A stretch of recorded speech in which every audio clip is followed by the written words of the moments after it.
MP के परिवहन विभाग के एक कांस्टेबल सौरभ शर्मा का मामला इन दिनों पूरे देश में चर्चा का विषय बना हुआ है। आज इस मामले की पूरी पड़ताल करते हुए सिलसिलेवार आपको पूरा घटनाक्रम बताते हैं। जिनको ये नहीं पता कि सौरभ शर्मा है कौन, उनके लिए बता दें कि मध्य प्रदेश में कांस्टेबल से बिल्डर बने सौरभ शर्मा पर भ्रष्टाचार के मामले में कई केंद्रीय एजेंसियां जांच कर रही हैं। इस मामले की ईडी, राजस्व खुफिया निर्देशालय डीआरआई और लोकायुक्त की जांच की जा रही है। कांस्टेबल से करोड़पति बने सौरभ शर्मा की कहानी पहली नजर में देखने से तो फिल्मी लगती है। आइए अब आपको बताते हैं कि ये सब कुछ शुरू कैसे हुआ। 18 दिसंबर को सौरभ शर्मा के खिलाफ आय से अधिक संपत्ति का मामला दर्ज किया गया था। इसके बाद छापेमारी 19 दिसंबर को मध्य प्रदेश लोकायुक्त की स्पेशल पुलिस एसपीई ने भोपाल में सौरभ शर्मा के ठिकानों पर कार्रवाई की। इस छापेमारी में सौरभ शर्मा के घर और ऑफिस से उसकी करोड़ों रुपए की काली कमाई मिली, जहां ऑफिस में एक अंडरग्राउंड लॉकर मिला जिसे टाइल्स और कालीन के नीचे छिपाया गया था। जब इसे खोला गया तो अंदर से 234 किलो की चांदी की ईंटें मिली। इसके अलावा घर से 10 किलो चांदी के जेवर और 50 लाख रुपए का सोना भी बरामद हुआ। बात नकदी की जाए तो करीब 3 करोड़ रुपए की नकदी भी मिली, जबकि चांदी की ईंटों की कीमत 40 करोड़ रुपए से ज्यादा बताई जा रही है। उसके घर से कई लग्जरियां गाड़ी, महंगे इंटीरियर और जमीन के दस्तावेज भी बरामद हुए, जिसे देखकर अधिकारियों के पैर फूल गए कि एक कांस्टेबल के पास इतना धन कैसे आया। इतना ही नहीं, इस कार्रवाई के कुछ घंटों बाद ही यानी 19 और 20 दिसंबर की दरमियानी रात भोपाल पुलिस और इनकम टैक्स विभाग को एक साथ सूचना मिलती है कि भोपाल से सटे मैंडोरी के जंगल में एक संदिग्ध इनोवा क्लिस्टा खड़ी हुई है, जिसमें करोड़ों रुपए का सोना और नकदी है। दोनों टीमें यहां तत्काल रवाना होती हैं, जहां एक लावारिस हालत में इनोवा कार लॉक खड़ी हुई थी। इनकम टैक्स की टीम ने पुलिस की राइफल की बट से गाड़ी का शीशा तोड़कर उसका लॉक खोला और तलाशी ली तो चौंक गए। गाड़ी में करीब 10 करोड़ रुपए नगद और 52 किलो सोना बरामद होता है, जिसकी कीमत करीब 40 करोड़ रुपए आंकी गई। इसके अलावा गाड़ी में एक डायरी भी मिली, जिसमें कुछ लेन देन का लेखा जोखा था। हालांकि इस डायरी की जांच में अभी तक कुछ समझ नहीं आया है, मतलब किसी ठोस सुराग की ओर इशारा नहीं कर रही है। गाड़ी का नंबर ट्रेस किया गया तो पता चला कि ये गाड़ी किसी चेतन सिंह गौड़ के नाम पर रजिस्टर्ड थी। जांच के दौरान चेतन गौड़ से पूछताछ की गई, जो सौरभ शर्मा का करीबी दोस्त निकला। चेतन ने बताया कि गाड़ी उसकी थी, लेकिन उसमें रखे सोने और नकदी के बारे में उसे कोई जानकारी नहीं थी। चेतन ने यह जरूर स्वीकार किया कि वो सौरभ शर्मा का हर निर्देश मानता था और जहां भी सौरभ कहता था वो दस्तखत कर देता था। एनफोर्समेंट डायरेक्टरेट ने सौरभ शर्मा और चेतन सिंह गौड़ के खिलाफ आय से अधिक संपत्ति का केस दर्ज किया। सौरभ की पत्नी, मां, साली और कुछ दोस्तों का भी नाम इस एफआईआर में लिखा गया। हालांकि ऐसा कहा जा रहा है कि काली कमाई के इस मास्टरमाइंड को इस कार्रवाई की भनक शायद पहले ही लग गई थी, इसलिए पहले ही वो भारत छोड़कर विदेश भाग गया और बताया जा रहा है कि वो अभी फिलहाल दुबई में है। ऐसी चर्चाएं भी हैं। हालांकि इसका कोई ठोस आधार नहीं है, लेकिन कार्रवाई की सूचना लीक होने के बाद सौरभ शर्मा सारा पैसा सोना 3 गाड़ियों में भरकर ठिकाने लगा रहा था, लेकिन उसकी एक कार में भरे माल की जानकारी किसी अपने ने लीक कर दी। अब सवाल ये है कि आखिर सौरभ शर्मा कौन है और परिवहन विभाग में कैसे उसकी काली कमाई हो रही थी और उसके ऊपर किसका हाथ था। इसके लिए हमें सौरभ शर्मा की पृष्ठभूमि पर नजर डालना होगा। सौरभ शर्मा के पिता आर.के. शर्मा सरकारी डॉक्टर थे और 2005 में उनकी मौत हो गई थी। पिता की मौत के बाद उसे अनुकंपा नियुक्ति दी गई। तो पहला सवाल तो यही उठता है कि पिता डॉक्टर थे तो उसे परिवहन विभाग में कैसे नियुक्ति दी गई। अब अनुकंपा नियुक्ति के आधार पर परिवहन विभाग में जब इसकी आरक्षक के पद पर नियुक्ति हो गई तो शुरुआत में ये सामान्य काम करता रहा, लेकिन जल्द ही उसने आरटीओ ऑफिस में अपनी पकड़ बना ली। उसे टोल और चेक पोस्ट पर पोस्टिंग मिलने लगी, जहां उसने वाहनों से अवैध वसूली शुरू की। खबरों के मुताबिक सौरभ हर साल करीब 100 करोड़ रुपए तक अवैध कमाई करता था। जिसे ऊपर तक पहुंचाता था, लेकिन ये कमाई कितने ऊपर तक जाती थी और किस तक जाती थी, ये अभी जानकारी नहीं लग पाई है। सौरभ शर्मा जिस तेजी से काली कमाई कर रहा था, उसी तेजी से वो दूसरों की नजरों पर भी चढ़ रहा था, जिसके बाद उसकी शिकायतें होने लगी। ऐसी ही एक शिकायत केंद्रीय परिवहन मंत्री नितिन गडकरी से की गई। मध्य प्रदेश के परिवहन विभाग में हो रहे भ्रष्टाचार की गतिविधियों की शिकायत मिलने के बाद गडकरी ने राज्य के प्रमुख सचिव को इसके जांच के आदेश दिए। साल 2022 में सौरभ शर्मा के खिलाफ जांच की शुरुआत की गई।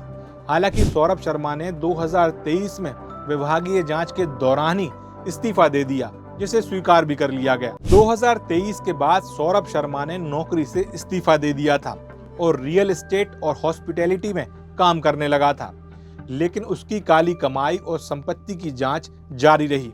सौरभ ने नकदी को सोने और चांदी की ईंटों में बदलना शुरू कर दिया ताकि अपने इस अवैध धन को छुपा कर रख सके। दैनिक भास्कर की एक रिपोर्ट के मुताबिक सौरभ ने अपने पैसों को दीमक और चूहों से बचाने के लिए उस पर बोरिक पाउडर छिड़कना शुरू कर दिया था।